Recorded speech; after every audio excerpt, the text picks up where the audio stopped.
Hi there, and welcome to Meet the Leaders. I'm David Smith. It is great to have you with us, and we are talking with all sorts of legislators, many of whom are in between the session, having just gotten elected or re-elected, and looking forward to a session that'll start in just a couple of weeks, as a matter of fact, as it turns out. We are pleased to have with us, representing the 118th District of Milford, Kim Rose is joining us. It's good to see you, Kim. How are you? I'm great, thank you. Congratulations on your you election or re-election again. Since 2010, you've had a little bit of experience there. Yes, I have. And things have been going pretty well for you in your electoral quest, but there have been a lot of changes with the election this year. A lot of old-timers being removed and newbies coming in. Does that give you hope for the future, or is that a concern? Oh, I'm completely excited to work with new legislators that have fresh and new ideas. They represent a bunch of different constituencies. We have some younger legislators coming in, and I can't wait to hit the ground running with them. Oh, that's for sure. And, of course, a new governor and lieutenant governor. Yes. And that's going to be kind of interesting to see. It's one of those, be careful what you wish for because you may get it. And a lot of people look at the governor's job and the job that you all have in support or in working with him as being incredibly difficult given the budget problems that we've got. I think Ned and Susan both have a very good handle on this. They just started with their transition team. Yeah. They're getting input from all over the state, from all kinds of experts. I have a lot of confidence in the leadership moving forward in Connecticut. From the sounds of things, as I've caught up with it, he is looking, as you suggest, far and wide for talent to help him. Needless to say, the problem of the budget is not lost on him or Susan, the lieutenant governor, at all. So he's looking for the best and the brightest who are willing to help out. As it should be. As it should be. We need to have the best and the brightest. You know, Connecticut is a huge state with an enormous budget. We're literally part-time legislators. We work a year, and then into the second year, we spent the whole summer since the spring actually campaigning, which is a disservice to the voters, I believe. Yeah. When you say part-time, it's not really as part-time as you'd like to think, is it?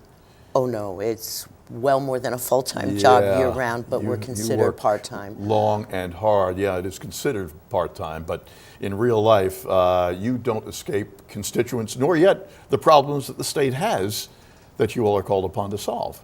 Exactly. There's not a day goes by that I'm not doing something as a state representative, whether I'm solving a constituent issue or working on legislation or meeting with an interest group or helping someone with a problem. Well, now here we are. We're between the election and the start of the new session. What goes on for you as an established legislator in this time period?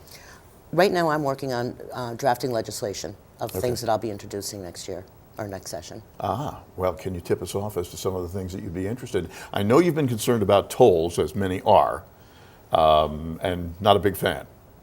Not a big fan. Not a big fan. I think tolls would be a last resort. I'm a big fan of improving our infrastructure, which we desperately need in the state of Connecticut. For so many years, it's been underfunded. The time is now. We have to address it.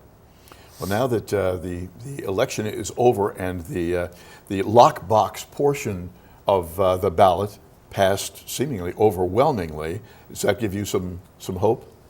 It does. That was an important piece of the component. This is the transportation lockbox, so that the funds that come into the transportation department stay for transportation and infrastructure, as the case might be. Correct. Right? Yep.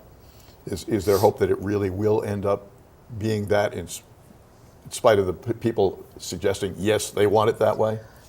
I can understand the people in Connecticut being wary of their legislatures.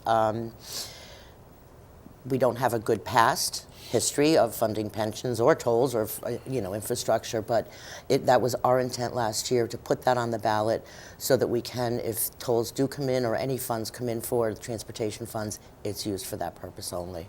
You know, I was surprised at how many people actually took the time on the ballot to take a look at that and to vote one way or the other, but overwhelmingly yes for that lockbox. It was a little bit confusing on the ballot, took extra time, and with as many people as showed up there, the extra time, was taken away from their day, and yet they still took the time to do it. I think this last election, we saw record turnouts, and I think that more people were really, really paying attention to the candidates and also the issues this time around. So it was important to them. Well, obviously, this election and going forward is important to you, and we're glad that you could take some time out to visit with us here on Meet the Leaders. Always a pleasure to see you, and we'll look forward to seeing you up in Hartford for the start. Terrific. Good to see you, too. Appreciate it. Representative Kim Rose, our guest on this edition of Meet the Leaders. And for Meet the Leaders, I'm David Smith.